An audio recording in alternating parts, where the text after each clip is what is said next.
Ah, fais pas cette tête. Bon, qu'est-ce qu'on fait aujourd'hui? Aujourd'hui, on s'attaque à l'art, hein? Ah, alors, qui sommes-nous pour juger? Mais est-ce que vous aimez ce dessin? Est-ce que vous aimez ces couleurs?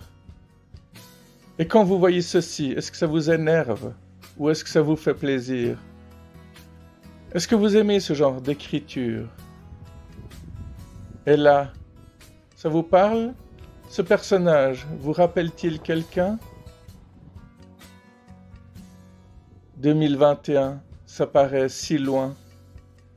Est-ce que vous préférez les graffitis ou les tags? Dans ma dernière vidéo, je vous avais dit qu'un mur sans dessin était très vide. Du coup, c'est beaucoup plus triste et nettement moins vivant. Un peu comme un zombie, quoi. C'est marrant. Alors là, c'est marqué zombie, mais ici, quelqu'un a rajouté de merde. Zombie de merde. Je ne pense pas que c'est la même personne qui a écrit les deux, à moins qu'un jour il est revenu avec une autre couleur, il s'est dit chier mon dessin, mon tag, au lieu de le biffer, de l'effacer, de le recouvrir par un autre dessin, je vais simplement rajouter de merde. Oh, et ça, qu'est-ce que c'est? Dirty Old Town, Dirty Old Town. Vous connaissez cette chanson?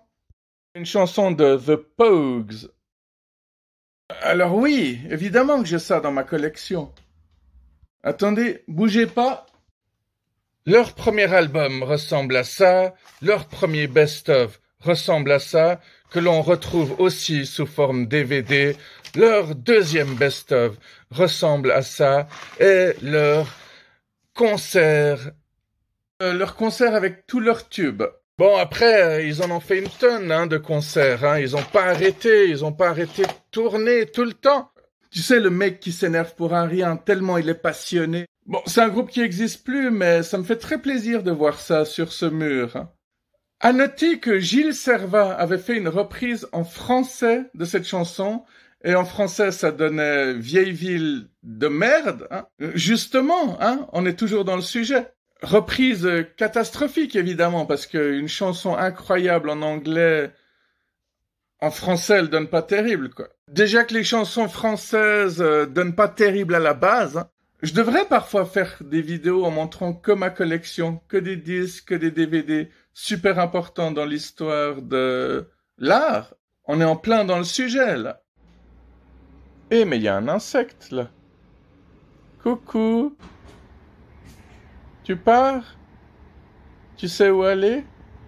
Allez, bon voyage. Prends soin de toi. Qu'est-ce que tu regardes, toi? Hein? Peut-être qu'il était en train de regarder mon t-shirt. Plus je le regarde, plus je trouve qu'il ressemble à un poisson. Là, quand tu regardes, là, on dirait une sorte de visage, non? Bon, d'accord, faut avoir de l'imagination, mais ça ressemble un peu à ce poisson qui a une tête d'homme, non? Bon, au final, on voit ce qu'on veut, mais j'ai l'impression que là, tu vois une sorte de nez, des yeux. Ouais, enfin bref, hein. Passons à l'image suivante. Attends, t'arrives à montrer ça au ralenti? Ok, alors là, tu vois une croix qui a été dessinée et là, tu vois un visage fantomatique, effrayant. Celui-là est un peu plus sympathique, qu'il soit à l'envers ou à l'endroit, il est toujours rigolo. Et là, waouh, la nature, c'est de l'art quand même, hein. Le ciel, vous voyez pas un dragon? Quand tu regardes comme ça, tu dis, ah tiens, la nature, la verdure. Et puis, il suffit de faire 180 degrés et ça change complètement, quoi. C'est fou quand même. C'est pour ça qu'on dit changer sa vie à 180 degrés. Hein. Si tu fais du 360 degrés, tu restes sur place. Est-ce que ces fourmis savent qu'elles sont en train de se promener, de marcher, de piétiner une œuvre d'art? Est-ce qu'elles savent qu'elles posent leurs pattes sur de très jolies couleurs? Une chose est sûre, c'est que même si elles le savaient, elles s'en foutraient complètement. Elles ont d'autres priorités. Allez, à bientôt. Prenez soin de vous et vive l'art.